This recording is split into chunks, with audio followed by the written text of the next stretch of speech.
Presidents and politicians keep talking about a Bitcoin strategic reserve. What is that? I am going to explain it in this video. I have got a great clip going over that. Also, how crypto is going mainstream in politics, how both sides now have to pay attention to Bitcoin and other crypto assets, or that could cost them the White House and the entire vote of the country. There's so much information I'm going to go over in this video about Bitcoin and where institutions are going with the asset class. Stick with me through this whole thing. You're going to learn a lot. A strategic Bitcoin reserve. How would this impact the financial position of the country? And how would it affect Bitcoin? Let's take a step back and explain what a strategic reserve is and why Bitcoin is an interesting reserve asset. A strategic reserve is when a government or business stockpiles specific materials to help when unexpected events arise. Examples of strategic reserves are food, water, oil, metals, minerals, medication, and now Bitcoin.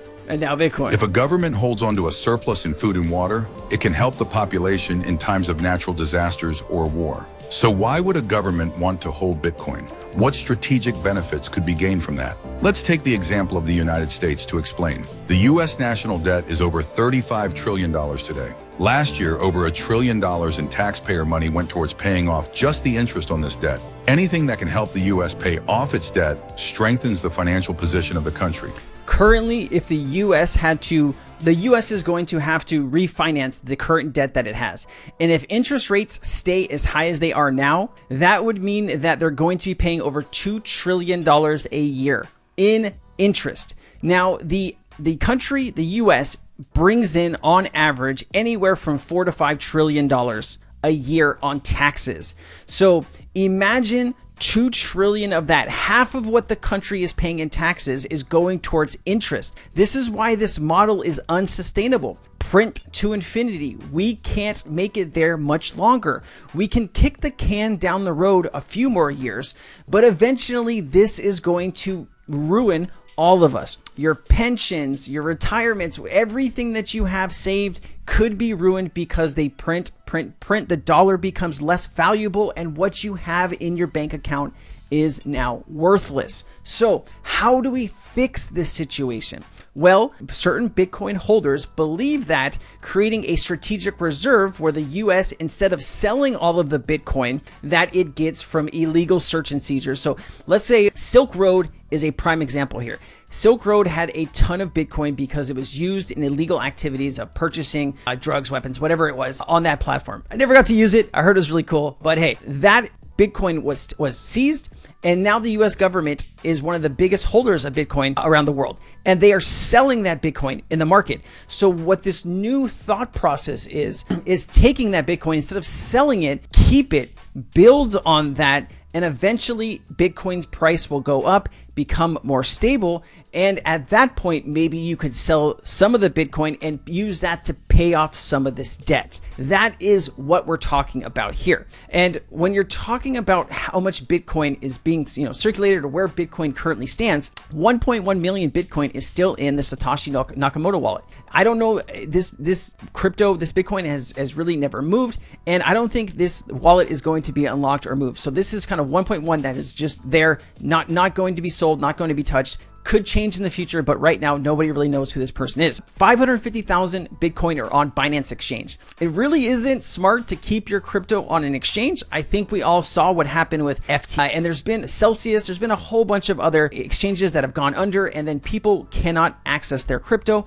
Maybe eventually they will get some kind of court order to pay out whatever they have left, but normally when they do this fraud and scam, they are using your crypto to buy expensive jets and houses, and you get pennies on the dollar usually. So Grayscale's got 263,000 coming down. The US government has 213,000 Bitcoin. So instead of them selling it, they hold on to it, they build on it, and that would not only help out Bitcoin holders all around the world, but it would also force other countries to hold and do the same thing. So you imagine a arms race, but with Bitcoin and crypto. All right. And where are we going, and where is the shift here with crypto and with institutions, as well as the election? I want to talk about institutions first.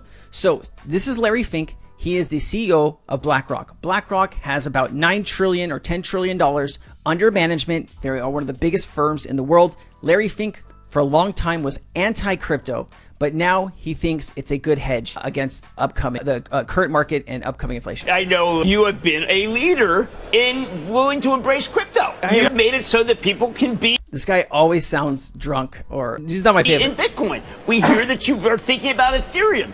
These are incredible things. Now, BlackRock is not known as a gunslinger by any means, so you obviously must believe that this may be as an alternative. Is this an alternative in order to be able, because of a deficit, maybe something long-term people should have? Absolutely. As you know, I was a skeptic. Yes. I was a proud skeptic. Yes. And I studied it, learned about it, and I came away saying, okay, my opinion 5 years ago was wrong. Here's my opinion today. This is what I believe in today. Boom. I believe the opportunity today. I believe Bitcoin is legitimate. I'm not trying to say there's not misuses like everything else, but it is a legitimate financial instrument that allows you to have maybe uncorrelated, non-correlated type of returns. I believe it is an instrument that you invest in when you're more frightened, though. It is an instrument when you believe that countries are debasing their currency, their currency by excess deficits, and some countries are. I believe we have countries where you're frightened of your everyday existence, and if you have an opportunity to invest in something that is outside your country's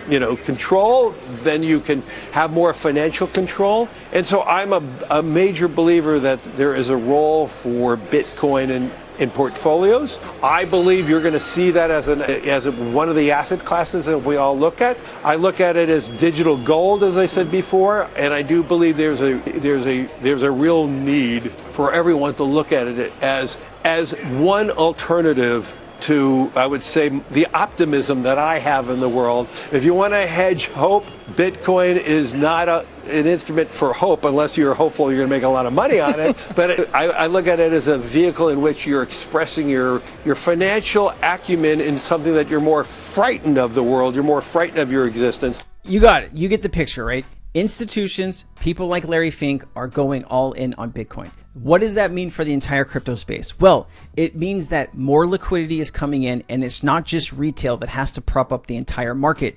Institutions have trillions of dollars. They manage billionaires, people that have a ton of money, the top 1%, they manage all of their money. And so when you get these type of people saying, hey, we think that you should put 5% of your net wealth into crypto, 10% of your net wealth into crypto. Well, where do you think that lands the crypto market in 5 or 10 years from now?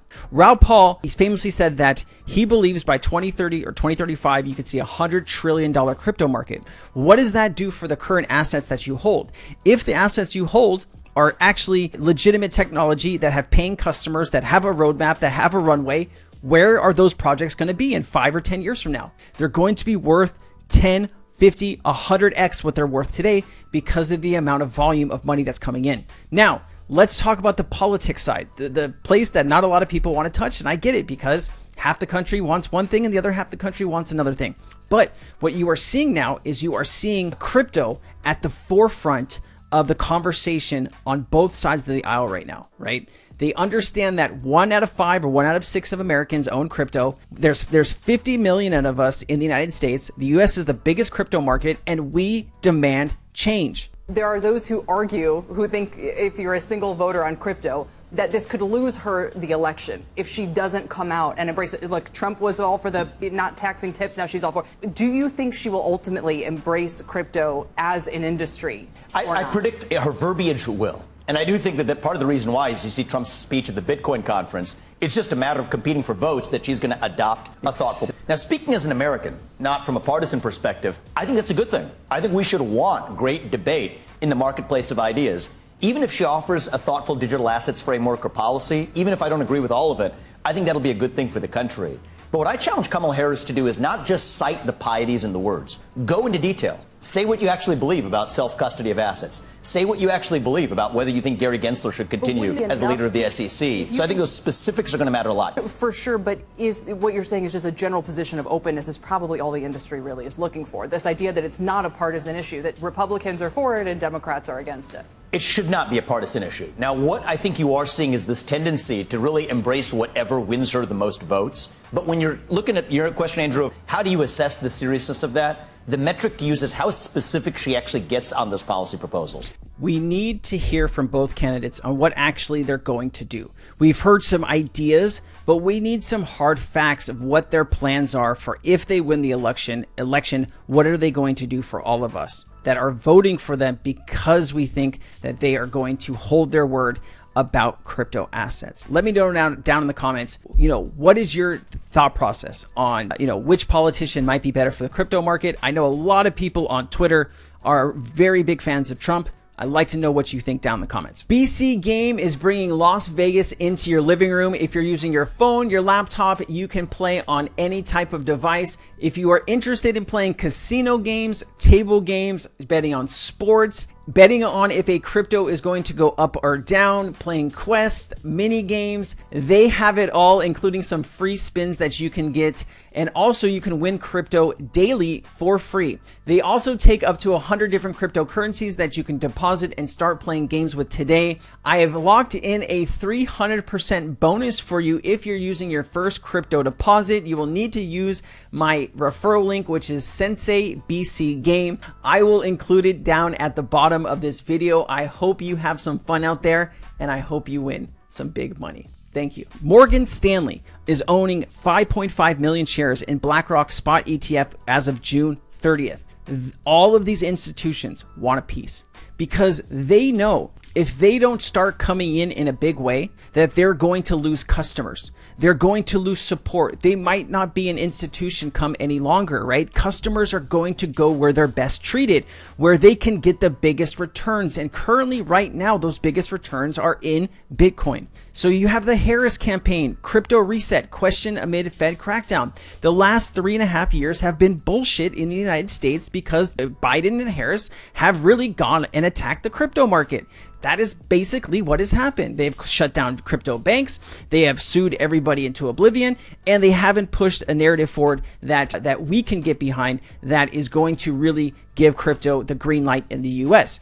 Now, can this change? Absolutely. Will it change? That's something we're going to have to hold them accountable to. Where is Bitcoin as far as the monetary system in the world? As you can see, Bitcoin is the 6th largest asset in the world, behind gold, behind the United States, Eurozone, China, Japan, and then you have good old Bitcoin. Where will Bitcoin be in 10 years? Will it be at 10 trillion? Will it be at $500? We don't know. I doubt it'll be at $500. I'm thinking probably more in the trillions, but who knows? We live in a very strange world. Bitcoin's year-to-date net flows is an all-time high. $19.3 billion has gone into Bitcoin through these ETFs. Now you have the Solana ETF coming, right? That's going to be coming soon. You're probably going to get an XRP ETF, right?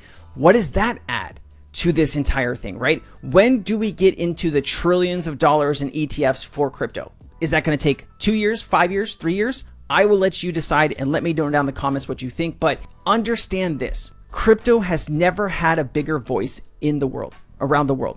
And you'd be silly to not pay attention right now. Most crypto assets are on fire sale. August and September have always been slow for the market. It is up to you to make the decision on wanting to learn this stuff. If you want to take your education to the next step, I have a 30 days open for my community, and I think I can help you learn crypto. There will be a link down in the description. I am so confident that you are going to want to stay after those 30 days. I will give you those 30 days for free. I'll see you around the community. I hope you like this video. Aloha.